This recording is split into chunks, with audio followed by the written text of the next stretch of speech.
Hello दोस्तों, आज की कहानी मेरे और मेरे ससुर जी के रिश्ते के बीच की है। मेरा नाम कामिनी है और मेरी उम्र अभी 26 साल है। मैं काफी खूबसूरत हूँ। मैंने अपनी बॉडी को पूरा फिट रखा हुआ है क्योंकि मैं रोजाना एक्सरसाइज करती हूँ। मेरी शादी को 7 साल हो चुके हैं। मेरे मम्मी पापा ने गरीबी की वजह से मेरी शादी कम उम्र में ही एक अमीर लड़के से करवा दी, लेकिन वो लड़का अक्सर बीमार रहता था। उसके हार्ट में कोई प्रॉब्लम थी। मैं अपनी शादी से ज्यादा खुश नहीं थी, पर मेरे पति मुझसे बहुत ज्यादा प्यार करते थे। अब मेरी शादी को 2 साल हो चुके थे, लेकिन अभी तक कोई भी बच्चा नहीं हुआ था। हमारे घर में मैं, मेरे पति और ससुर जी थे। हम तीनों ही बहुत प्यार से रहते थे। मेरे ससुर जी की उम्र 45 से 50 साल की होगी, लेकिन वो काफी जवान दिखते हैं क्योंकि उन्होंने अपने शरीर को पूरा फिट रखा हुआ है। फिर एक दिन मेरे पति की तबीयत ज्यादा खराब हो गई और उनकी मृत्यु हो गई। मेरे सामने मानो दुखों का पहाड़ टूट पड़ा हो। अब मैं एक विधवा हो चुकी थी। धीरे धीरे मेरे पति को गुजरे काफी समय हो गया था। अब मेरे ससुर जी और मैं दोनों ही घर में रहते थे। मैं बहुत ही उदास रहने लगी थी, लेकिन मेरे ससुर जी मुझे बहुत समझाते थे कि कामनी, अब जो होना था वो हो गया है, इतनी टेंशन मत लो, तुम भी बीमार हो जाओगी। मैं तो कहता हूँ कि तुम दोबारा से शादी कर लो, अभी तुम्हारी उम्र ही क्या है। पर साथ ही साथ वो मुझे अजीब सी नजरों से देखते थे। फिर मैं अपना घर चलाने के लिए जॉब करने लगी क्योंकि मेरे घर में अब कमाने वाला कोई नहीं बचा था। मैं दिन भर ऑफिस में रहती और शाम के 7 बजे तक घर आती। ससुर जी का बिजनेस ठीक ठाक चलता था, पैसों की कुछ खास चिंता नहीं थी। फिर भी मैं सोचती हूँ कि खाली घर पर बैठकर क्या करूँगी, इसलिए जॉब करती हूँ और थोड़ा दिल भी बहल जाता है और टाइम पास भी हो जाता है। अब मेरे पति को गए हुए बहुत दिन हो चुके थे, इसलिए मैं उनकी मृत्यु के सदमे से थोड़ा थोड़ा बाहर निकल रही थी। ऑफिस की सहेलियों ने मुझे बहुत समझाया कि तुम शादी कर लो। मेरी एक बहुत अच्छी सहेली है, हम दोनों साथ साथ ऑफिस जाती हैं। एक दिन ऑफिस से निकलते वक्त मेरी सहेली ने मुझे घर पर बुलाया क्योंकि मेरे ऑफिस और घर के बीच ही मेरी सहेली का घर है। तो मैं उसके घर चली गई। हमने चाय पी और फिर इधर उधर की थोड़ी बातें की। मेरी सहेली ने कहा कि क्या तुझे पता है ऑफिस में क्या चल रहा है? मैंने कहा नहीं यार, मुझे उससे क्या फर्क पड़ने वाला है, वैसे भी तो मैं ऑफिस में अपना मन बहलाने के लिए ही जाती हूँ। फिर मेरी सहेली बोली, फिर तू सुन ले, हमारे ऑफिस में सभी लोग एक दूसरे से मिलकर रहते हैं और किसी को भी कोई समस्या हो वो सभी मिलकर सुलझा लेते हैं। देखो, जो काम वाली आंटी है वह विधवा हो चुकी है, लेकिन ऑफिस के लोगों ने मिलकर उनकी शादी करवा दी है। अब वह बहुत खुशी खुशी रहती है और उनका भी एक सहारा बन गया है। मैंने उसकी बातों पर ज्यादा ध्यान नहीं दिया और वहाँ से अपने घर चली आई। मैं थोड़ा थोड़ा अपनी सहेली की बातों को समझ रही थी कि वो मुझे शादी करने के बारे में बोल रही है। फिर मैंने घर आकर ससुर जी को खाना बनाकर दिया और खुद भी खाना खाया। मैं अपने कमरे में बैठी थी, मुझे नींद नहीं आ रही थी। सुबह के लगभग 10 बज रहे थे। आज रविवार था, मुझे ऑफिस नहीं जाना था। तभी मेरे दिमाग में मेरी सहेली के मुंह से सुनी हुई बातें चलने लगी। मैं सोच सोचकर परेशान सी होने लगी। फिर मेरे दिमाग में कुछ आया और मैं अपने ससुर जी के कमरे की ओर चली गई। जब मैं अपने ससुर जी के रूम में गई तो उनके हाथ में एक किताब थी। मुझे देखकर उन्होंने किताब को तकिए के नीचे रख दिया। मैंने देख लिए था कि ससुर जी कौन सी किताब देख रहे हैं। मैंने कहा, ससुर जी आप क्या पढ़ रहे हो? वह बोले, कुछ नहीं बहू, किताब देख रहा था बस। बताओ क्या बात है? मैं बोली, कुछ नहीं। ससुर जी मुझे आपसे कुछ जरूरी बात करनी है। उन्होंने कहा, हाँ बहू कहो क्या बात करनी है। मैंने कहा, ससुर जी बात थोड़ी अजीब है, मैं सोच रही थी कि आपसे कहूँ कि नहीं। उन्होंने कहा, अरे पहले तुम बोलो तो सही, क्या बात है? ऐसा कभी हुआ है कि तुमने कभी मेरे से कुछ मांगा हो और मैंने तुम्हें ला के ना दिया हो? तुम मेरा इतना ख्याल रखती हो, जो भी बात है खुलकर बोलो। फिर मैंने हिम्मत करके ससुर जी को बोला कि अब मेरे पति की मृत्यु को 2 साल होने को आए हैं उनकी मृत्यु के बाद से मैं बड़ी मुश्किल से सदमे से बाहर आई हूँ। अभी मैं घर से बाहर जाती हूँ तो मुझे बड़ी दिक्कत होती है। आपको तो पता ही है कि विधवा औरत की तरफ लोग कैसी नजरों से देखते हैं और उसके बारे में लोग कैसी सोच रखते हैं। आपने मुझे बहुत बार बोला है कि तुम शादी कर लो। मैं चाहती हूँ कि आप मेरे लिए एक पति की खोज करो, क्योंकि अकेले मेरी जिंदगी मुझसे नहीं निकाली जा रही। मैं भी चाहती हूँ कि मेरा भी कोई जीवन साथी हो जो मेरे सुख दुख की बात करे और मुझे बहुत ज्यादा प्यार करे। आपको पता है, एक औरत की कई जरूरतें होती हैं जो सिर्फ पति ही पूरी कर सकता है। बाकी आपको पता ही है कि मेरे माँ बाप तो इतने गरीब हैं कि उन्होंने पता नहीं एक बार मेरी शादी कैसे कर्ज उठाकर की है। मैं अब उनको कोई तकलीफ नहीं देना चाहती। अब मेरे लिए तो आप ही सब कुछ हो। मैं बड़ी हिम्मत करके आपसे ये बात कह रही हूँ। मुझे विश्वास है कि आप मेरे लिए कुछ अच्छा ही करोगे। उसके बाद ससुर जी ने मुझे अपने पास बैठा लिया और मेरे साथ कुछ बातें करने लगे और मेरे सुख दुख को बांटने लगे। फिर ससुर जी मुझसे बोले, बहू, जिस चीज की तलाश तुम बाहर से कर रही हो वो चीज तुमको घर में ही मिल सकती है। अगर तुम चाहो तो मैं तुम्हारी सभी जरूरतों को पूरा कर सकता हूँ। ससुर जी की बात सुनकर तो मेरे होश ही उड़ गए। मैंने बोला, ससुर जी, मैं तो आपकी बेटी सामान हूँ, आप ये सब कैसे सोच सकते हैं? ससुर जी बोले, देखो बहू, तुम्हें पता है तुम्हारी सासू माँ की मृत्यु के बाद से मैं अकेला ही जिंदगी बीता रहा हूँ, और जब से तुम्हारे पति की मृत्यु हुई है तुम भी अकेले जिंदगी बीता रही हो। अगर तुम्हारा इरादा हो तो हम दोनों का अकेलापन दूर हो जाएगा और हम दोनों एक दूसरे के सहारे जिंदगी बिता लेंगे और बाहर किसी को कुछ भी पता नहीं चलेगा। बाकी मेरे जाने के बाद ये सारी प्रॉपर्टी भी तो तुम्हारी ही है और इस प्रॉपर्टी को संभालने वाला भी तो कोई चाहिए। बाकी लोगों की टेंशन मत लो, वो तो जब तुम विधवा की जिंदगी जी रही हो तब भी बातें करते थे और अब भी बातें करेंगे। सच कहूँ तो बहू, मैं तो उसी वक्त तेरा दीवाना हो गया था जब मैंने तुम्हें पहली बार देखा था। फिर मैंने ससुर जी को बोला कि मैं सोचकर बताती हूँ। अगली सुबह मैं उठी और खाना बनाने लगी। अगले दिन मैं ऑफिस नहीं गई, मैं किचन में खाना पका रही थी। तभी ससुर जी किचन में आए और बोले, बहू, आज ऑफिस नहीं जा रही हो क्या? मैंने कहा, नहीं, आज नहीं जा रही हूँ। आज मैंने ऑफिस से छुट्टी ले ली है। आप कहीं जाने वाले थे, गए नहीं क्या? वो बोले, नहीं, आज मेरी तबीयत ठीक नहीं है। मैंने सोचा कि आज घर रहकर आराम कर लेता हूँ। कुछ देर के बाद घर में कुछ मेहमान आ गए। हम लोग मेहमानों के आदर सत्कार में लग गए।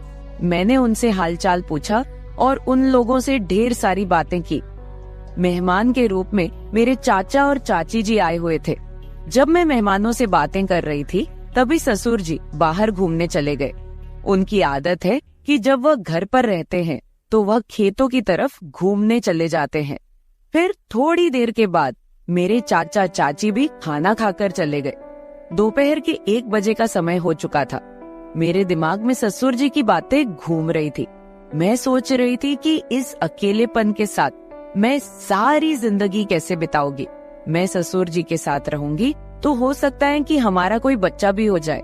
और ससुर जी की बात सही है, उनके जाने के बाद उनकी सारी प्रॉपर्टी भी तो मेरी ही है। मुझे ससुर जी की बातें काफी हद तक सही लग रही थी। फिर मैंने ससुर जी को कॉल किया और बोली, ससुर जी, खाना तैयार हो गया है, आकर खाना खा लीजिए। इस पर वह बोले, मैं अभी बाहर हूँ और मुझे थोड़ा टाइम लगेगा। मैंने कहा, ठीक है, मैं जरा बाहर जा रही हूँ तो देर शाम तक वापस आऊंगी, क्योंकि मैंने मार्केट शॉपिंग करने के लिए जाना था। फिर मैं मार्केट चली गई और वहाँ से अपने लिए और ससुर जी के लिए कुछ कपड़े खरीद कर लाई। जब मैं घर पहुँची तो शाम के 7 बज चुके थे। ससुर जी अपने कमरे में सो रहे थे। मैंने ससुर जी को उठाया और वो नहाने चले गए। अब चारों तरफ शांति हो चुकी थी। शाम के 8 बज चुके थे। फिर मैं ससुर जी के पास गई और उनको वो सब बातों के लिए हाँ बोल दी जो उन्होंने मुझे कही थी। ससुर जी मेरी हाँ सुनते ही खुश हो गए। फिर मैं उनके साथ, उसके बाद तो आप समझ ही सकते हैं, जो होना था वो हो गया। मैंने ससुर जी को फिर से अपनी ख्वाहिश बताई और ससुर जी ने मेरी ख्वाहिश पूरी कर दी। हम दोनों ने 1 से 2 घंटे तक एक दूसरे से वो सब बातें की और सारा काम किया। इस तरह से हम दोनों ससुर बहू काफी खुशी खुशी पति पत्नी की तरह रहने लगे। अब मुझे किसी भी चीज की दिक्कत नहीं होती, क्योंकि अब मुझे कहीं भी जाना होता है तो मैं ससुर जी के साथ चली जाती हूँ और हम खूब एंजॉय करते हैं। कुछ दिन बीत जाने के बाद ससुर जी बोले, कामिनी, अब तुम मेरे बिजनेस के बारे में सारा कुछ समझ लो और खुद सारा बिजनेस संभाल लो। फिर मैंने जॉब छोड़कर ससुर जी का सारा बिजनेस खुद संभाल लिया। अब हम दोनों पति पत्नी के जैसे रहने लगे हैं। मैं ससुर जी की हर बात का ख्याल रखती हूँ और वो भी मेरी हर बात का ख्याल रखते हैं। कुछ देर के बाद हमारे घर बच्चा भी हो गया और हमारी जिंदगी काफी अच्छे से चल रही है, क्योंकि ससुर जी ने मेरी हर कमी को पूरा कर दिया है। हमें दुनिया की कोई परवाह नहीं है, कोई कुछ भी बोले, हम लोग अपने घर खुश हैं। तो मेरे प्यारे दोस्तों, अगर आप लोगों को मेरी ये कहानी पसंद आई हो तो चैनल को सब्सक्राइब जरूर कर ले और बेल नोटिफिकेशन ऑन कर ले। एक प्यारा सा कमेंट करके बताएं कि आपको मेरी स्टोरी कैसी लगी। कल मिलेंगे एक और वीडियो के साथ। धन्यवाद। मेरी बेटी ने मुझे अपने घर पर अपने मदद के लिए बुलाया था। जैसे ही मैं उसके घर पहुंची, दामाद ने मेरी स्वागत सत्कार शुरू कर दिया। एक बार तो आधी रात को दामाद अचानक मेरे कमरे में आया। मेरे बगल में आकर उसने मेरी चादर के ऊपर से हाथ फेरते हुए कहा, सासू माँ, आपकी बेटी अब बहुत थकी हुई है, अब वह पुरानी लगने लगी है, अब आप ही मुझे खुश रख सकेंगी। दामाद ने मुझे सांस लेने का भी समय नहीं दिया। वह रात से लेकर सुबह के 3 बजे तक लगातार। नमस्ते दोस्तों, आज की इस कहानी में आपका स्वागत है। मेरा नाम राधिका है और आज मैं आपको अपना और अपनी बेटी की कहानी सुनाने जा रही हूँ, तो दिल को थाम कर सुनिएगा। मेरी बेटी को उसके ऑफिस के काम से घर के कामों के लिए समय नहीं मिल रहा था। एक दिन उसका मुझे फोन आया और उसने कहा, माँ, मुझे घर के कामों में आपकी बहुत जरूरत है, कुछ दिन मेरे पास आओगी क्या? बेटी की चिंता में मैं तुरंत उसके घर चली गई। मुझे देखते ही बेटी से ज्यादा दामाद खुश हो गए। वे मेरी इतनी सेवा सत्कार क्यों कर रहे थे, ये मुझे समझ नहीं आ रहा था। लेकिन दामाद अचानक से बदल गए थे। मुझे देखते ही मेरी बेटी ने मुझे गले लगाया। उसके पीछे दामाद ने भी मुझे गले लगाया। इससे पहले उन्होंने कभी मुझे इस तरह से गले नहीं लगाया था। अचानक उनमें इतना बदलाव कैसे आ गया, ये मेरी समझ में नहीं आया। जब दामाद ने मुझे गले लगाया तो मुझे बहुत शर्म महसूस हुई। मेरी बेटी सरिता ने अपने पति के इस व्यवहार पर ध्यान भी नहीं दिया। जैसे ही मैं बेटी के घर पहुंची, उसने मुझसे कहा कि वह मेरे हाथों से बनी उसकी पसंदीदा सब्जी खाना चाहती है। आते ही मैं फ्रेश होकर बेटी के किचन में चली गई। उस रात दामाद और बेटी दोनों बड़े चाव से खाना खा रहे थे। खाना खत्म होते ही सरिता बोली, माँ, आज आपके हाथ का खाना खाकर बहुत अच्छा लगा। उसके कहने पर दामाद ने भी हामी भरते हुए कहा, मुझे तो ऐसा लग रहा है जैसे बहुत दिनों बाद पेट भरकर खाया हो। दामाद ने मेरी तारीफ किया तो सरिता ने अपने पति को गुस्से से देखना शुरू कर दिया। वह बोली, सुमित, मेरी माँ के सामने मेरी बुराई मत करो। तुम ऐसा बोल रहे हो जैसे मैं रोज खाना बनाती ही नहीं हूँ। क्या तुम रोज बाहर मेस में खाते हो?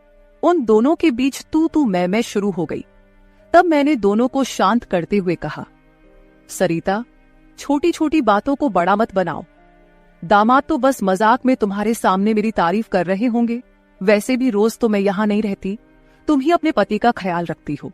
शायद वे सिर्फ हंसी मजाक कर रहे हों। मैंने अपनी बेटी से यह कहा क्योंकि मैं दामाद को कुछ कह नहीं सकती थी। खाना खत्म होते ही सरिता हाथ धोकर अपने कमरे में चली गई। मैं डाइनिंग हॉल साफ करने लगी। मेरी मदद के लिए दामाद थे। वे बोले, सरिता को तो कोई परवाह ही नहीं है। माँ, इतने दिनों बाद आप घर आईं, फिर भी वह पहले ही दिन से आपके ऊपर सारा काम छोड़कर मोबाइल लेकर कमरे में चली गई। यही तो रोज का हाल है। दामाद की बात से सहमत होकर मैंने डाइनिंग टेबल से बर्तन उठाए। तभी दामाद भी मेरी मदद के लिए किचन में आ गए। किचन से जाते वक्त दामाद ने अचानक मेरे हाथ पकड़ लिए। फिर दामाद जी बोले, सासू माँ, सच में आपके हाथों में जादू है। आपके हाथ का खाना खाकर मन बहुत प्रसन्न हो गया। आगे भी मुझे आपके इस तरह के अलग अलग रूप देखने को मिलेंगे। मेरा न कोई साला है और न कोई साली। मेरे ससुराल में तो आप ही एक हैं। अब चाहे साला, साली और बहनोई की हंसी मजाक हो या सासू माँ की देखभाल, ये सभी रिश्ते आपको ही निभाने हैं। अब मैं आपको यहां से जल्दी जाने नहीं दूंगा। मुझे दामाद का प्यार समझ में आया, लेकिन इसके पीछे उनका क्या मकसद था, इस पर मैंने ज्यादा गहराई से सोचा नहीं था। इसी तरह कुछ दिन और बीत गए। मुझे बेटी के घर आए कुछ ही दिन हुए थे, तभी मैंने महसूस किया कि उन दोनों पति पत्नी के बीच कुछ ठीक नहीं था। लगातार 3 दिन से मुझे रात को उनकी बड़बड़ाहट और दामाद की आवाज उनके कमरे से सुनाई दे रही थी। वह बात प्रेम की तो बिल्कुल नहीं थी। उन दोनों के बीच कुछ गड़बड़ थी, ये मुझे साफ महसूस हो रहा था, क्योंकि जब से मैं वहां आई थी मैंने उन्हें कभी साथ में हंसते खेलते नहीं देखा था। एक दिन शाम को सरिता ऑफिस से जल्दी घर आ गई। उसे घर पर देख मैं 2 कप कॉफी लेकर उसके कमरे में चली गई। मुझे उससे थोड़ी बात करनी थी। कॉफी का बहाना लेकर मैं उसके कमरे में गई। मैंने उसके हाथ में कॉफी का कप दिया, लेकिन वह मुझसे बात करने के बजाय मोबाइल में व्यस्त थी।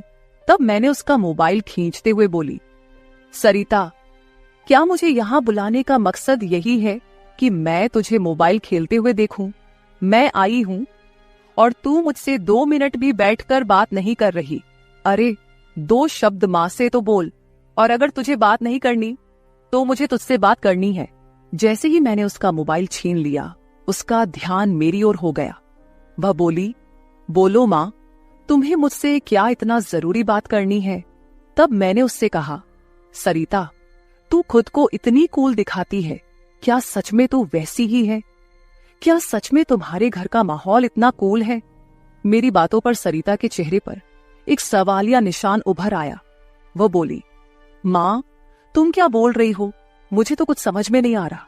जो बोलना है सीधे बोलो। अब तुम टीचर नहीं हो और ना मैं तुम्हारी स्टूडेंट, जो तुम मुझसे इतने सख्ती से बात कर रही हो।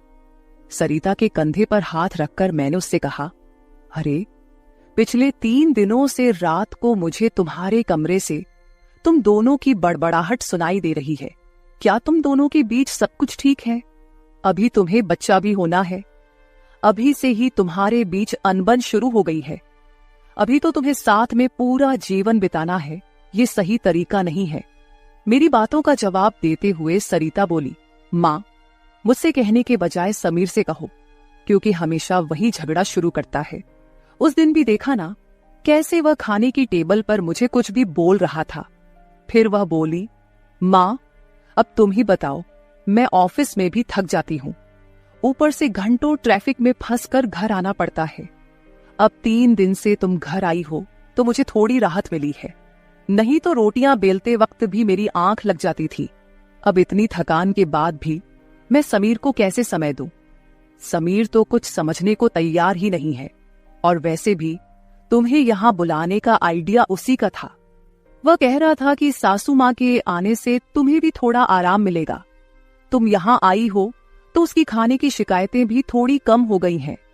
नहीं तो हर बात में ये ऐसा और वो वैसा ही चलता रहता था। तुम्हें बुलाने से पहले वह कह रहा था कि जब मेरी सासू मां आएंगी तो मैं उनसे सारी ख्वाहिशें पूरी करवाऊंगा। अब तुम्हारे दामाद को तुमसे क्या ख्वाहिशें पूरी करवानी है, ये तुम ही देख लो। उसकी शिकायतों से तो मुझे थोड़ी राहत मिल गई है। सरिता की बातें सुनकर मुझे लगा कि सच में उसे काम से समय नहीं मिल पाता होगा, इसलिए समीर को खाने पीने की परेशानी हो रही होगी, और शायद इसलिए उन्होंने मुझे कुछ दिनों के लिए बुला लिया होगा। लेकिन दामाद को मुझसे और भी ख्वाहिशें पूरी करवानी थीं, इसका मुझे कोई अंदाजा नहीं था। सरिता की बातें सुनकर मुझे लगा कि उनके बीच सामान्य झगड़े हैं जो वे खुद सुलझा लेंगे। इसीलिए आगे मैंने सरिता को और नहीं समझाया। जैसे ही मैं उसके कमरे से बाहर निकली, मुझे दामाद की गाड़ी का आवाज सुनाई दिया। उस दिन समीर भी जल्दी घर आ गए थे। उन्हें घर में देखकर मैंने कहा, आज आप जल्दी आ गए, चलो अच्छा हुआ। आज तुम दोनों बाहर जाकर डिनर कर लो, घर में संभाल लूंगी। उन्हें थोड़ा बाहर घूमने फिरने का मौका मिलेगा, इसलिए मैंने उन्हें डिनर के लिए बाहर जाने को कहा। लेकिन दामाद ने कहा, सासू माँ, होटल जाने की जरूरत नहीं है। आज मेरे बॉस का 50वां जन्मदिन है। बॉस ने जन्मदिन के मौके पर एक 5 स्टार होटल में पार्टी रखी है और हमें खास तौर पर उस पार्टी में बुलाया गया है। समीर की बात सुनकर मैंने कहा, अरे वाह, तो फिर तुम दोनों जल्दी से अच्छे से तैयार हो जाओ और साथ में पार्टी में जाओ। तब दामाद जी बोले, सासू माँ, हम दोनों अकेले नहीं जाएंगे। बॉस ने पूरे परिवार को बुलाया है और आप भी हमारे परिवार हैं, इसलिए आप भी हमारे साथ चलो। तब सरिता भी मुझसे जिद करने लगी। उसने कहा, माँ, घर पर तुम अकेले बैठी क्या करोगी? तुम भी हमारे साथ चलो, तुम्हें भी अच्छा लगेगा। एक तो जब से तुम यहाँ आई हो, मैं तुम्हें कहीं बाहर घुमाने भी नहीं ले जा पाई। मैं छुट्टी लूंगी तो लूंगी, पर अभी तो तुम हमारे साथ बाहर चलो, कम से कम तुम्हारा भी मन थोड़ा हल्का हो जाएगा। उन दोनों का इतना जोर बढ़ गया कि मुझे भी उनके साथ जाने के लिए तैयार होना पड़ा। मैं हमेशा कहीं भी जाती थी तो अपने साथ 1-2 पार्टी वियर कपड़े रखती थी। इस बार भी मैंने पिंक रंग की नेट वाली साड़ी साथ रखी थी। मैंने वही साड़ी पहनकर अच्छे से तैयार होकर कमरे से बाहर आई। जैसे ही मैं बाहर आई, दामाद मुझे लगातार देखने लगे। वो मुझे ऊपर से नीचे तक नजर फेरने लगे। उन्होंने कहा, आज आपको सासू माँ कहने में मुझे शर्म आ रही है, क्योंकि आप किसी भी तरह से उम्रदराज नहीं लग रही हैं। आज तो आप किसी हीरोइन से कम नहीं लग रही हैं। दामाद की बातों पर मुस्कुराते हुए मैं बाहर गाड़ी के पास चली गई। कुछ देर बाद घर को लॉक करके बेटी और दामाद भी बाहर आ गए। दामाद मेरी तारीफ कर रहे थे, लेकिन सरिता का ध्यान उस पर नहीं था। लेकिन जैसे ही पार्टी में गए और दामाद के बॉस हमारे पास आए, उन्होंने मुझे देखकर समीर से कहा, समीर, तुम्हारी साली तो बहुत ही सुंदर है। इस पर समीर कुछ बोलते उससे पहले ही सरिता बोली, बॉस, ये समीर की साली नहीं है, ये तो माँ है, ये समीर की सास है। हमारे रिश्ते को सुनकर बॉस चौंक गए।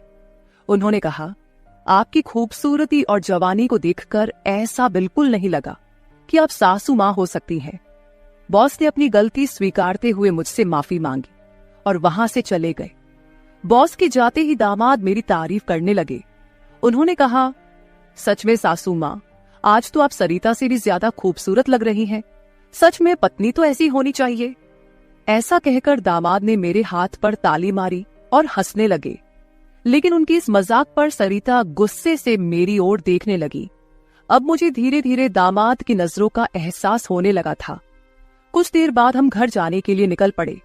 घर पहुंचते ही सरिता और मैं एक साथ गाड़ी से उतरे। गाड़ी से उतरते ही सरिता ने मुझसे कहा, माँ, आज के बाद तुम्हें इतना सजने संवरने की कोई जरूरत नहीं है। थोड़ा अपनी उम्र के हिसाब से रहना सीखो।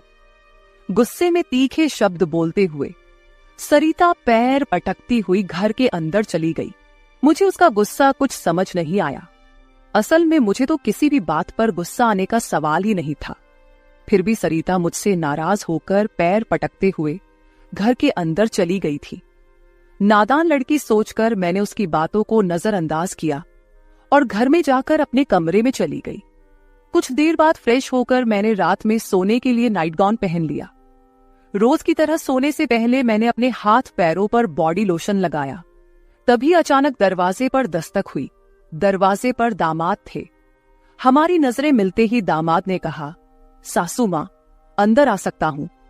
ये घर उनका ही था, फिर भी वो कमरे में आने के लिए मुझसे अनुमति ले रहे थे। मैंने कहा, ये घर तो आपका ही है, मेरी अनुमति लेने की क्या जरूरत, आप यहाँ कभी भी आ जा सकते हो। फिर हंसते हुए दामाद कमरे के अंदर आ गए। उन्होंने मेरी ओर देखकर कहा, सासू माँ, सच में आज आप बहुत सुंदर लग रही थी। वैसे तो मैं आपको कभी यह कॉम्प्लीमेंट देना चाहता था कि आप आज भी जवान और खूबसूरत दिखती हैं। कभी कभी सच में आपको सासू माँ कहने में मुझे शर्म महसूस होती है। कभी कभी तो आपको नाम से बुलाने की इच्छा होती है। सच में आप सरिता की बहन जैसी लगती हैं। बाहर कुछ समय पहले सरिता ने जो गुस्से में आपको कहा, वह सब मैंने सुना। उसकी बातों पर ध्यान मत दीजिए। और हाँ, एक जरूरी बात यह है कि सरिता की बातों को दिल पर लेकर आप अपना रहन सहन बिल्कुल मत बदलिए। आप जैसी हैं बहुत अच्छी हैं। दामाद के मुंह से अपनी तारीफ सुनकर मेरे मन में लड्डू फूटने लगे। अगर 45 साल की किसी महिला की तुलना 21 साल की जवान लड़की से की जा रही हो तो जाहिर है वह महिला खुश होगी ही। उस समय मेरे साथ भी वैसा ही हुआ था। दामाद की प्रशंसा पर मैं शर्मा गई थी। उस दिन के बाद दामाद की हदें बढ़ने लगी। 4 दिन बाद मुझे अपनी बेटी के कमरे से उनकी बहस की आवाजें सुनाई दी। मैं अपने कमरे से बाहर झांकते हुए वह सब सुन रही थी। तभी दामाद कमरे से बाहर आते दिखे। दामाद को बाहर आते देख मैं जल्दी से अपने कमरे में चली गई। मैं कमरे की लाइट बंद करने ही वाली थी कि समीर मेरे कमरे में आ गया। वो काफी गुस्से में लग रहा था। मैंने उसे एक गिलास पानी दिया और पूछा, सब ठीक तो है ना? इस पर दामाद बोले, सासू माँ, आपकी बेटी और आप में कितना फर्क है। शादी के बाद पति से कैसा व्यवहार करना चाहिए, उसे कैसे खुश रखना चाहिए, आपने सरिता को कुछ भी नहीं सिखाया। जब भी मैं उसके पास जाता हूँ वह मुझसे एक ही बात कहती है कि मैं बहुत थक गई हूँ। आपकी बेटी अब पूरी तरह बूढ़ी दिखने लगी है, उसके सामने आप जवान लगती हैं। कहाँ आपकी जवानी और कहाँ सरिता की समय से पहले आई बुढ़ापा। मैंने शांत रहकर समीर की सारी बातें चुपचाप सुनी। उनकी बातें खत्म होते ही मैंने उसे समझाते कहा, दामाद जी, आप गुस्सा मत कीजिए। सरिता अपने ऑफिस के काम में पूरी तरह थक जाती है, इसलिए वह थोड़ी परेशान हो गई है। कुछ दिन आप दोनों बाहर घूमने चले जाइए, सब कुछ ठीक हो जाएगा। काम की भाग दौड़ में खुद के लिए भी समय निकालना जरूरी है। इस पर दामाद बोले, मैं तो सब कुछ करने के लिए तैयार हूँ, लेकिन आपकी बेटी को ऑफिस से छुट्टी लेने की इच्छा होगी, तभी मैं भी उसके साथ कहीं जा सकूंगा। मैंने फिर से दामाद को समझाया और उनके हाथ में पानी का गिलास दिया। दामाद से बात करते हुए अनजाने में मेरा हाथ उनके पैर पर रख दिया गया। अचानक दामाद ने अपने पैर पर रखा मेरा हाथ अपने हाथ से पकड़ा और मेरे हाथ से गिलास को एक ओर रखते हुए दूसरे हाथ से मेरे चेहरे से बाल हटाकर बोले, सासू माँ, आप सच में बहुत सुंदर हैं। आपको देखकर तो सरिता को देखने की इच्छा ही नहीं होती। कहाँ आपके चेहरे का तेज और कहाँ सरिता की झुर्रियां। दामाद मेरे सामने मेरी बेटी की बुराई कर रहे थे। मैंने उन्हें कहा, आप मेरी सुंदरता की तारीफ कर रहे हैं, इसके लिए धन्यवाद, लेकिन जिस लड़की के बारे में आप बुरा भला कह रहे हैं वह मेरी बेटी है, ये मत भूलिए। दामाद बोले, सासू माँ, मैं कुछ गलत नहीं कह रहा हूँ, जो सच है वही कह रहा हूँ। अब सरिता बूढ़ी दिखने लगी है तो क्या करूं? आपके सामने वह सच में फीकी पड़ती है। आपकी सुंदरता बेहद मनमोहक है। बोलते बोलते दामाद की नजर मुझ पर टिकने लगी थी। तब मैंने उनसे कहा, अब काफी रात हो गई है, आपको जाकर सो जाना चाहिए, नहीं तो सरिता यहाँ आ गई तो वह और नाराज हो जाएगी। मैंने दामाद को जैसे तैसे अपने कमरे से बाहर किया, नहीं तो वह रात भर मेरे कमरे में ही बैठे रहते। खैर, जो भी हो, लेकिन समीर ने मेरी जो प्रशंसा की वह मुझे बहुत पसंद आई। अगले दिन शाम को जब दामाद ऑफिस से घर आए तो उन्होंने कहा, सासू माँ, कल मुझे 2 टिफिन पैक कर दीजिए, और वो भी भरकर। जब से आप मेरा टिफिन बना रही हैं, ऑफिस में मेरी क्रेडिट कुछ ज्यादा ही बढ़ गई है। मेरे दोस्त रोज मेरे टिफिन की तारीफ करते रहते हैं, और आज तो मेरे बॉस ने भी मेरी तारीफ की।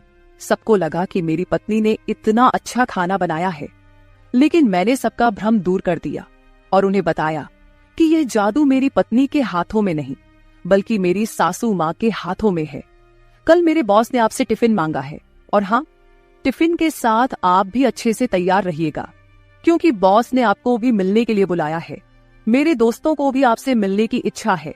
दामाद मेरी तारीफों के पुल बांध रहे थे, तभी सरिता वहीं बैठी थी। बातें करके समीर डाइनिंग हॉल से बाहर चले गए। मैं भी किचन में रात का खाना बनाने जाने लगी। तभी सरिता ने कहा, माँ, तुम्हें अपने दामाद के सामने ज्यादा कूल बनने की कोशिश नहीं करनी चाहिए। मैंने तुम्हें उसी दिन समझाया था कि तुम्हें अपनी उम्र के हिसाब से रहना चाहिए। अब ना तुम नौकरी करती हो, ना पापा है, तो तुम्हें इन सब नखरों की क्या जरूरत है। कल तुम समीर के ऑफिस जा ही रही हो तो एकदम साधारण और सादगी से जाओ। मुझे तुम्हारा यह टाप टिप रहना बिल्कुल अच्छा नहीं लगता। मेरी अपनी बेटी मुझ पर हुक्म चलाने लगी थी। उस समय मुझे सरिता की बातों पर बहुत गुस्सा आया। मैंने उससे कहा, सरिता, उस दिन मैंने तुम्हें बच्चा समझकर कोई जवाब नहीं दिया। लेकिन अब तुम्हारी हिम्मत बढ़ती जा रही है।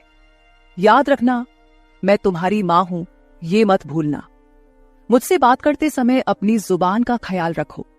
एक बात तो तुम्हें भी अच्छे से पता है कि मुझे हमेशा से टाप-टिप रहने की आदत है। मैं अपनी आदत किसी के कहने से नहीं बदलूंगी। इंसान जितना अच्छा रहता है उतना ही फ्रेश दिखता है, यही मेरा मानना है। तुम चाहे कुछ भी कहो, मैं अपनी रहन सहन नहीं बदलने वाली। अगर किसी को बदलना है तो तुम खुद को बदलो, अपना चिड़चिड़ा स्वभाव बदलो। कभी कभी तो मुझे लगता है कि तुम मेरी ही बेटी हो या नहीं। उस दिन पहली बार मैं अपनी बेटी से इतने गुस्से में बात कर रही थी। इससे पहले सरिता ने भी कभी मुझसे इतने कटु शब्दों में बात नहीं की थी। इसलिए उससे गुस्सा होकर मैं किचन में चली गई। उस रात खाना खाते समय भी मैंने किसी से बात नहीं की। अगले दिन दोपहर के 1 बजे के बाद मुझे मेरे दामाद का फोन आया तो मैं तैयार होकर उनके ऑफिस जाने के लिए निकली। शाम को मैं और समीर साथ ही घर लौटे। मुझे और समीर को साथ देखकर सरिता और भी ज्यादा नाराज हो रही थी। अब मुझे उसकी नाराजगी से कोई फर्क नहीं पड़ता था। वो तो अपने पति को भी खुश नहीं रख पाई थी। मैंने भी अब उससे किसी तरह की कोई उम्मीद नहीं रखी थी। लेकिन इधर मेरे दामाद अब मुझसे बहुत अच्छे से पेश आने लगे थे। हर 2-3 दिन में वो मुझसे कहते कि उनके ऑफिस में उनके दोस्तों ने या कभी उनके बॉस ने मुझसे मिलने के लिए बुलाया है। उस दिन भी सुबह नाश्ता करते समय दामाद ने मुझसे कहा, सासू माँ, घर के सारे काम जल्दी निपटा लीजिए क्योंकि आज भी आपको ऑफिस जाना है। मैंने उनकी बात पर सहमति जताई। जैसे ही समीर ऑफिस के लिए निकले, सरिता ने मुझे घेर लिया। उसने कहा, माँ, मैं कुछ दिनों से देख रही हूँ रोज तुम अपने दामाद के ऑफिस जा रही हो, शाम को उनके साथ हंसती खेलती घर लौटती हो। अब भी तुम दोनों में सास दामाद का रिश्ता बरकरार है या फिर सीमाएं पार हो गई हैं? उस समय सरिता कुछ ज्यादा ही बोल गई थी। मैंने उस पर जोर से चिल्लाई, फिर भी उसे कोई फर्क नहीं पड़ा। उसने कहा, मुझ पर चिल्लाने की बजाय एक बार यह सोचो कि तुम्हारा और तुम्हारे दामाद का रिश्ता किस मोड़ पर जा रहा है। अगर मेरी बात समझ में नहीं आई तो तुम यहां से जा सकती हो। उसकी बातें सुनकर मेरी आंखों से आंसू बहने लगे। मेरे आंसुओं की परवाह किए बिना सरिता ऑफिस चली गई। उसके बाद 5 घंटे बीत गए, लेकिन मैं अपने कमरे में बैठी आंसू बहाती रही। समीर के लगातार फोन आ रहे थे, लेकिन मैंने फोन उठाने से इनकार कर दिया। 5 घंटे बाद मैंने खुद को संभाला और अपना बैग पैक करने लगी। जैसे ही मैं सरिता के घर से निकलने लगी, दरवाजा खोलते ही मैंने देखा कि बाहर मेरा दामाद गाड़ी पार्क कर रहा था। मुझे अचानक जाता देख उन्होंने मेरा हाथ पकड़ा और सीधे घर के अंदर ले आए। कमरे में पहुंचते ही समीर ने मेरा बैग खाली कर दिया। वह बोले, सासू मां, ये क्या हो रहा है? आप बिना कुछ कहे यहां से क्यों जा रही हैं? मैंने उन्हें सरिता की बात कुछ नहीं बताई। मैंने कहा, मेरे कारण शायद आपके रिश्ते में दूरियां आ रही हैं। अब मुझे भी यहां आए काफी दिन हो गए हैं। मैं अपनी बेटी का घर नहीं तोड़ना चाहती। आप अपने जीवन में खुश रहिए, अब मुझे यहां से जाना चाहिए। मैं फिर से अपना बैग पैक करने लगी। तभी दामाद ने मुझे अपनी ओर घुमाए। फिर मेरे कंधे पर हाथ रखकर उन्होंने कहा, सासू मां, जरूर सरिता ने आपको कुछ बुरा भला कहा होगा। मैंने आपको पहले ही समझाया था कि उसकी बातों पर ध्यान न दे। वह मूर्ख है, उसे खुद को संभालना नहीं आता। मुझे तो लगता कि आपकी बेटी आपसे जलने लगी है। जो लोग जलते हैं वे दुआ नहीं देते, इसलिए आपको भी बेफिक्र होकर ठाठ से रहना चाहिए। समीर मुझे हंसाने की कोशिश करने लगे। मेरी आंखों में आंसू देखकर उन्होंने मेरे आंसू पोंछे और कहा, किसी की बातों से इतना हताश मत होइए, मैं आपके साथ हूं।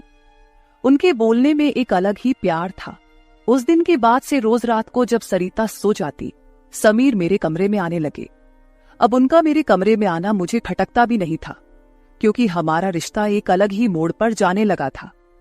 अब समीर मेरे सिर्फ दामाद नहीं रहे। 4-5 दिन से समीर मेरे कमरे में आ रहे थे। कुछ दिन बाद अचानक मेरे मन में ख्याल आया कि अगर सरिता को यह सब पता चल गया तो, इसलिए मैं समीर के सामने यह सवाल रखी। मैंने कहा, समीर, तुम रोज रात को सरिता की नजरों से छुपकर मेरे कमरे में आते हो, लेकिन क्या तुम पक्का करते हो कि वह गहरी नींद में होती है? अगर तुम्हारी लापरवाही के कारण सरिता अचानक मेरे कमरे में आ गई और उसने ये सब देख लिया तो क्या होगा? इस पर समीर ने कहा, सासू माँ, कभी न कभी हमें इस स्थिति का सामना करना ही होगा। जो काम मेरी पत्नी को करना चाहिए था वो आपने किया, इसमें आपकी क्या गलती है? उसे वक्त रहते सब कुछ समझना चाहिए था। अब वक्त उसके हाथ से निकल गया है। आप ज्यादा चिंता मत कीजिए, नहीं तो आपके चेहरे पर भी झुर्रियां आने लगेंगी। आप चिंता मत करें, बस सरिता के सामने इस रिश्ते को स्वीकार करने का साहस रखिए। हम दोनों बात कर ही रहे थे कि अचानक सरिता कमरे में आ गई। मैंने उसका नाम लिया ही था कि वह वहां मौजूद हो गई थी। हम दोनों सास और दामाद एक दूसरे को देखने लगे। सरिता तो हमें साथ देखकर हमारी ओर बस देखती ही रह गई थी। उसने कहा, मुझे तुम दोनों पर पहले ही शक हो गया था। समीर, तुम्हें क्या लगा कि तुम रोज रात को मुझे चकमा देकर जाते हो और मुझे इसका बिल्कुल पता नहीं चलता? मैं तो बस मौके का इंतजार कर रही थी, क्योंकि मुझे तुम दोनों को रंगे हाथ पकड़ना था। अब तो मैंने तुम्हारी सारी बातें रिकॉर्ड कर ली हैं और तुम्हें इस हालत में भी देख लिया है।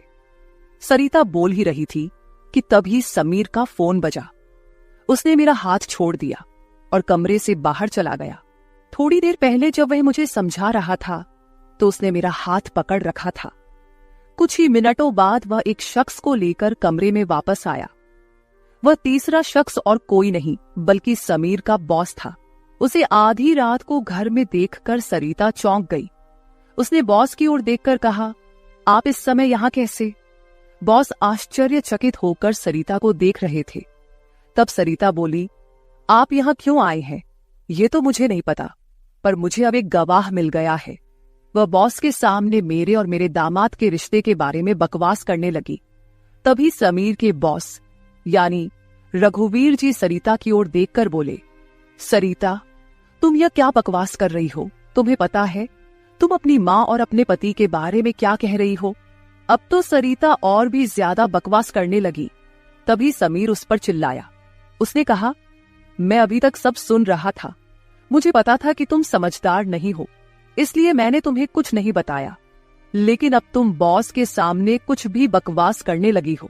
शायद अब तुम्हें सच बताने का समय आ गया है। मैं समीर को शांत रहने के लिए कह रही थी, लेकिन उसने मेरी एक न सुनी। वह बोला, माँ, अब और कितने दिन आप यह सब बातें छुपा कर रखेंगी? इस तरह मन मारकर जीवन को सुखमय नहीं बनाया जा सकता। जीना है तो खुले दिल से जियो। आपको किसी से डरने की जरूरत नहीं है, क्योंकि आपने कोई अपराध नहीं किया। समीर ने सरिता से कहा, सरिता, पिछले कुछ दिनों से मैं इस कमरे में आ रहा हूं, ये सच है, लेकिन मैं इस कमरे में क्यों आ रहा था इसका कारण वो नहीं है जो तुम सोच रही हो। इसका असली कारण कुछ और ही है। मैं यहां इसलिए आता था ताकि अपने बॉस को तुम्हारी माँ के कमरे में सुरक्षित छोड़ सकूं। मैं तुम्हारी माँ के साथ नहीं बल्कि मेरे बॉस होते थे। जिस दिन हम बॉस के जन्मदिन की पार्टी में गए थे, उस रात जब हम पार्टी से घर लौटे थे तो मैंने तुम्हारी माँ को उनके कमरे में रोते हुए देखा था। उसी रात बॉस ने मुझसे तुम्हारी माँ का फोन नंबर भी लिया था। उस रात बॉस बार बार तुम्हारी माँ को फोन कर रहे थे। उस रात जब मैं अचानक तुम्हारी माँ के कमरे में गया तो मैंने उनके फोन में बॉस के कई मिस्ड कॉल देखे। अगले दिन मैंने बॉस से इस बारे में पूछा, तभी मुझे सच्चाई पता चली। एक समय था जब तुम्हारी माँ और बॉस एक ही कॉलेज में पढ़ते थे। इतना ही नहीं, उन दोनों के बीच प्यार भी था, लेकिन घर वालों के दबाव के कारण वे अपना जीवन एक साथ नहीं बिता सके। पर किस्मत ने 30 साल बाद उन्हें एक बार फिर से आमने सामने खड़ा कर दिया। तुम्हारी माँ कुछ बोलने के लिए तैयार नहीं थी, लेकिन बॉस की वजह से मुझे उन दोनों के रिश्ते के बारे में पता चला। तब से मैंने जानबूझकर कभी दोस्तों का बहाना बनाया तो कभी बॉस का, ताकि तुम्हारी माँ और बॉस को एक दूसरे से मिलवा सकूं। धीरे धीरे मैंने तुम्हारी माँ के चेहरे पर खुशी देखनी शुरू की। वह भी अपना पुराना रिश्ता जीने लगी, लेकिन तुमने इसे गलत समझा और माँ पर गलत आरोप लगाए। तुम्हारे आरोपों के बाद तुम्हारी माँ ने घर से बाहर निकलना बंद कर दिया। तब से मैंने इस प्रेमी जोड़े की मुलाकात अपने घर में ही करानी शुरू कर दी। तुम्हारी माँ जानती थी कि तुम इस उम्र में उनके और बॉस के रिश्ते को स्वीकार नहीं करोगी, इसलिए उन्होंने कभी तुमसे खुलकर बात नहीं की। लेकिन अब मुझे लगता है कि उन्हें अपनी जिंदगी का फैसला खुद करने देना चाहिए। सरिता बोली, समीर, तुम मेरी माँ को उनके प्रेम से मिलने के लिए इतना प्रयास कर रहे थे, तुम दामाद होकर भी कोई आपत्ति नहीं कर रहे थे और मेरी माँ को एक बार फिर से जीने का मौका दे रहे थे।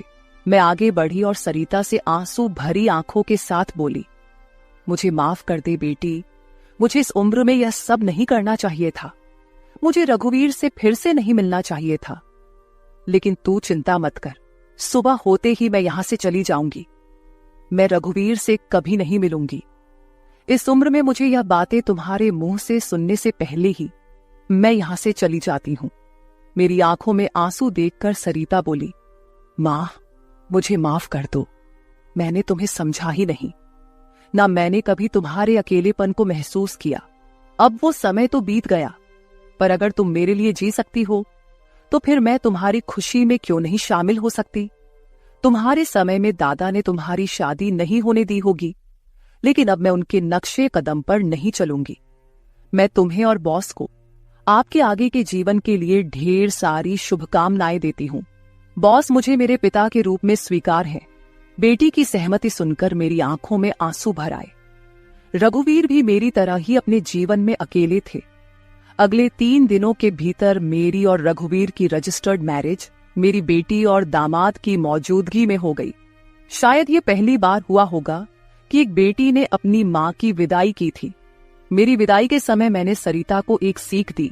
मैंने उससे कहा, सरिता, पैसा सब कुछ नहीं होता, इसीलिए हमेशा पैसे के पीछे भागना छोड़कर कभी अपने परिवार पर भी ध्यान देना चाहिए। कर्तव्यों से भागकर ना तो जीवन पूरा होता है, ना ही खुशियां मिलती हैं। अब समय आ गया है कि तुम अपनी जिम्मेदारियों पर ध्यान दो। सरिता ने मुझसे वादा किया कि आगे से वो अपने घर की जिम्मेदारियों को निभाने में पीछे नहीं हटेगी। मेरी विदाई होते ही सरिता ने पूरे 20 दिनों की छुट्टी ली। शादी के 2 साल बाद मेरी बेटी और दामाद एक बार फिर हनीमून पर गए। तो दोस्तों, शादी और प्यार की कोई उम्र नहीं होती।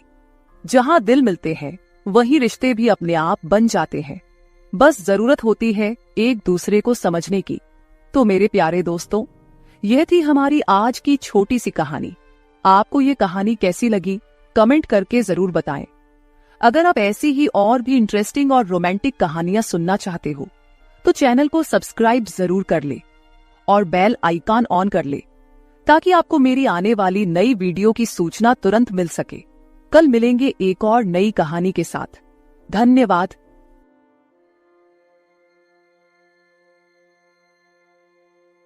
रात के करीब 12 बजे का वक्त था।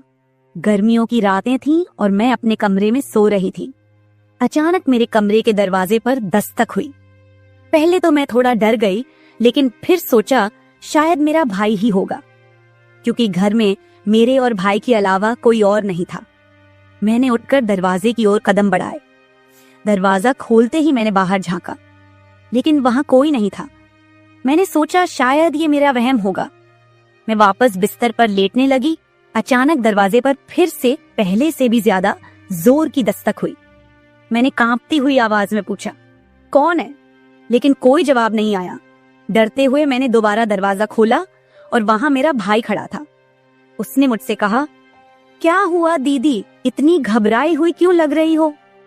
वो मुझे आज कुछ अजीब सी नजरों से देख रहा था। मैंने सोचा शायद मैं ही ज्यादा सोच रही हूँ, लेकिन मुझे क्या पता था कि उस रात कुछ ऐसा होने वाला था जिसने मेरी पूरी जिंदगी को बर्बाद कर दिया, जिसे मैं चाहकर भी कभी भूल नहीं पाई। अब मैं आपको अपनी जिंदगी का वो सच बताने जा रही हूँ जिसे मैंने आज तक सबसे छुपा कर रखा था। यह सच ऐसा है जो मेरी हर रात की नींद और हर दिन का सुकून छीन ले गया। इसे सुनने के बाद शायद आपकी रूह कांप उठेगी। दोस्तों, कहानी सुनने से पहले दिल थाम कर बैठिएगा, क्योंकि कहानी बहुत ही खतरनाक होने वाली है। अगर चैनल पर पहली बार आए हैं तो चैनल को सब्सक्राइब जरूर कर लीजिएगा। तो चलिए कहानी शुरू करते हैं। मेरी उम्र 20 साल हो चुकी थी और मैंने नया नया जवानी की दहलीज पर कदम रखा था। मैं कॉलेज में 2nd ईयर की पढ़ाई कर रही थी। उन दिनों गर्मी का मौसम था और हमें कॉलेज से छुट्टियां मिल गई थीं। रोज की तरह आज भी पूरे घर की सफाई करने के बाद मैं अपने बिस्तर पर आराम कर रही थी। थकान से चूर होकर ऐसा लग रहा था जैसे पूरा बदन अकड़ गया हो। मैं अपने बिस्तर पर लेटकर सुकून पाने की कोशिश कर रही थी और हाथों से अपने सिर की मसाज कर रही थी।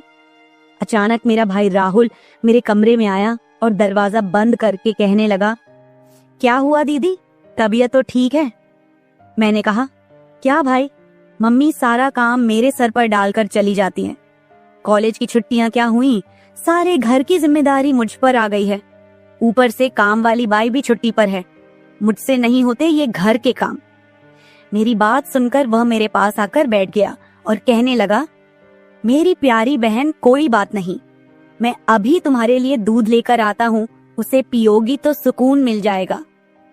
राहुल की बात सुनकर मैं मुस्कुरा दी और कहा, बस तुम खाना बाहर से ले आना, मैं थोड़ी देर सोऊंगी तो मेरी तबीयत कुछ बेहतर हो जाएगी। राहुल कमरे से निकल गया। कुछ देर बाद ठंडे दूध के गिलास के साथ वह वापस आया। मुझे उस पर बहुत प्यार आया। दुनिया में बहुत कम ही ऐसे भाई होते हैं जो अपनी बहनों का इतना ख्याल रखते हैं।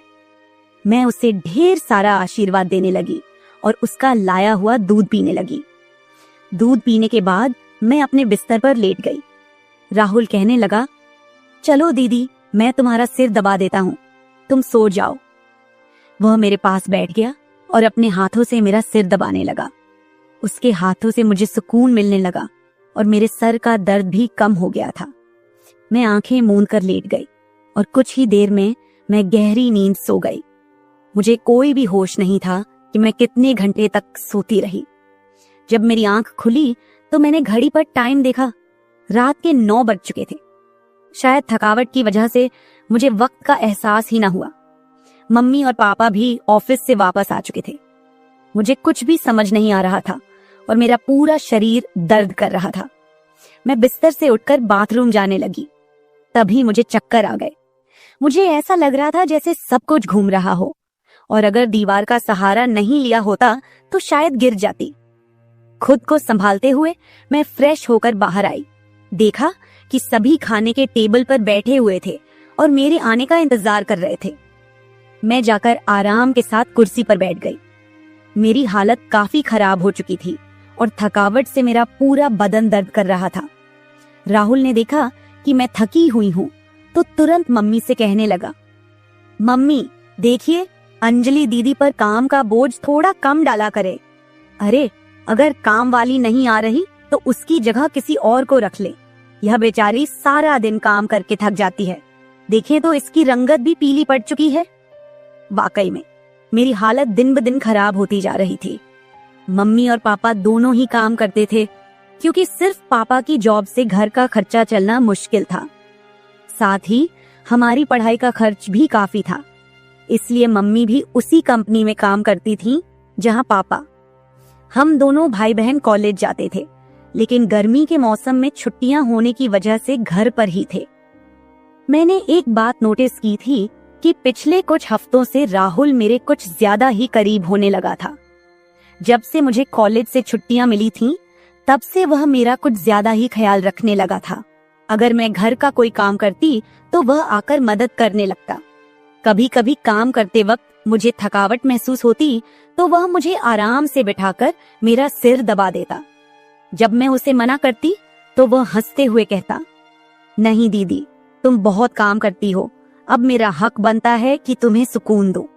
मैं उसे रोक नहीं पाती और चुपचाप लेटी रहती। लेकिन एक रात जो हुआ उससे मेरे होश उड़ गए थे। क्या राहुल कभी ऐसा कर सकता था? मैं अपने कमरे में सो रही थी। आधी रात के करीब मुझे महसूस हुआ कि जैसे कोई मेरे कमरे में आकर खड़ा हो गया हो।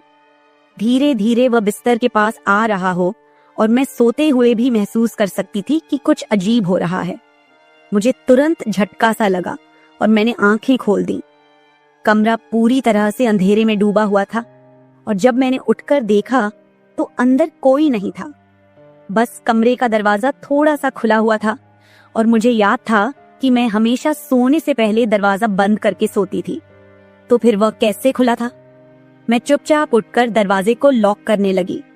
फिर से बिस्तर पर जाकर सोने की कोशिश की, लेकिन जैसे ही मेरी आंखें बंद हुईं, मुझे फिर से कुछ कदमों की आहट सुनाई दी। जैसे कोई बिस्तर के पास आकर बैठा हो, और फिर मुझे लगा जैसे कोई मेरे पास आकर अपना हाथ बढ़ा रहा हो। मैंने पलट कर देखा, लेकिन कोई नहीं था। मेरी धड़कन तेज हो गई थी और मुझे घबराहट होने लगी थी। मैंने घबराते हुए कमरे की लाइट ऑन की और दरवाजा खोलकर बाहर झांका, लेकिन वहां कोई नहीं था। आज से पहले ऐसा कभी नहीं हुआ था जो अब हो रहा था। मुझे प्यास लगी तो मैं कमरे का दरवाजा खोलकर बाहर निकली। उसी वक्त राहुल भी अपने कमरे से बाहर निकला। मुझे देखकर उसने पूछा, क्या बात है, आप अभी तक जाग रही हैं? मैंने जवाब दिया, कुछ नहीं, बस ऐसा महसूस हुआ जैसे कमरे में कोई मौजूद हो। पानी पीकर मैं दोबारा कमरे में आई और पीछे पीछे वह भी आ गया। उसने कहा, आपको डरने की जरूरत नहीं है। अगर आपको डर लग रहा है तो मैं आपके पास सो जाता हूँ। मैंने उसे मना किया, नहीं, तुम्हें परेशान होने की जरूरत नहीं है, जाओ और आराम करो। लेकिन वह जिद करने लगा कि मैं आपको अकेला किसी भी हाल में नहीं छोड़ सकता। आपकी तबीयत खराब हो सकती है, मैं आपको तकलीफ में नहीं देख सकता। आप सो जाएं, मैं यही सो जाता हूँ। आखिरकार उसकी जिद के आगे मुझे झुकना पड़ा। मैं बिस्तर पर लेट गई और उसने भी सोफे पर तकिया रखा और मेरे पास में ही सो गया। लेकिन उस रात मुझे ऐसा महसूस हुआ जैसे कोई मेरी ओर काफी देर तक ध्यान से देखता रहा हो। उसने मेरे बालों को सहलाया, मेरे चेहरे पर उंगलियां फेरी और मैं सो रही थी। अगली सुबह जब मैं उठी तो मेरा मूड बड़ा अजीब था, लेकिन जब मैंने अपने आप पर गौर किया तो मैं हैरान रह गई। शुक्र था कि मैंने अपने आप को दुपट्टे से ढक रखा था। मेरी कमीज बेतरतीब हो चुकी थी। मुझे हैरत हुई क्योंकि आज से पहले मैं कभी इस तरह आराम से नहीं सोई थी। आज मैं बहुत खुश महसूस कर रही थी, न जाने क्या वजह थी। मैंने अपने भाई की तरफ देखा तो वह भी बहुत खुश था। मैंने उसको पूछा, तुम आज इतने खुश क्यों हो? तो कहने लगा, जिसको आप जैसी बहन मिल जाए वो क्यों ना खुश हो। घर के सारे काम निपटाकर जब मैं बैठी तो राहुल तेल लेकर मेरे पास आ गया। कहने लगा, अंजलि दीदी, आप अपने बाल खोल दे, मैं आपके सर में मालिश कर देता हूँ। मुझे उसकी हरकतें कुछ अजीब लग रही थीं। मैंने कहा, ये तुम्हारा काम नहीं है, जाओ अपनी पढ़ाई करो, मुझे मालिश की जरूरत नहीं है। मगर उसने मेरी बात नहीं मानी और खुद ही मेरे बालों से कैचर उतार कर कहने लगा, आप नखरे मत किया करो, किस्मत वालों को ही ऐसे भाई मिलते हैं। जब आपका भाई आपके खूबसूरत रेशमी बालों में मसाज करना चाहता है तो आपको क्या समस्या हो सकती है? आ जाइए, मैं आपके सर की मसाज कर देता हूँ, आपको बहुत सुकून मिलेगा। वह मुझे उठाकर कमरे में ले गया। मैं बेड पर तकिया रखकर लेट गई। मेरे बाल बेड से नीचे लटक रहे थे।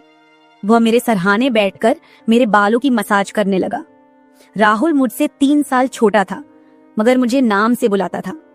कहता, आप इतनी प्यारी हैं कि आपको देखकर दिल करता है कि आप हमेशा इसी तरह मुस्कुराती रहें और मैं आपका लाभ उठाता रहूं। वह मेरे सिर की मालिश कर रहा था और उसके हाथों में जैसे जादू था। मुझे इतना मजा आया कि मैं नींद की वादियों में खोने लगी। तेल की खुशबू भी बहुत जबरदस्त थी। तेल की हल्की हल्की महक कमरे में फैल चुकी थी। मैंने उत्सुकतावश उससे पूछा, ये तेल कौन सा है? उसने मुस्कुराते हुए जवाब दिया, ये एक खास तेल है जो आपकी सुंदर जुल्फों को और भी चमकदार बनाएगा।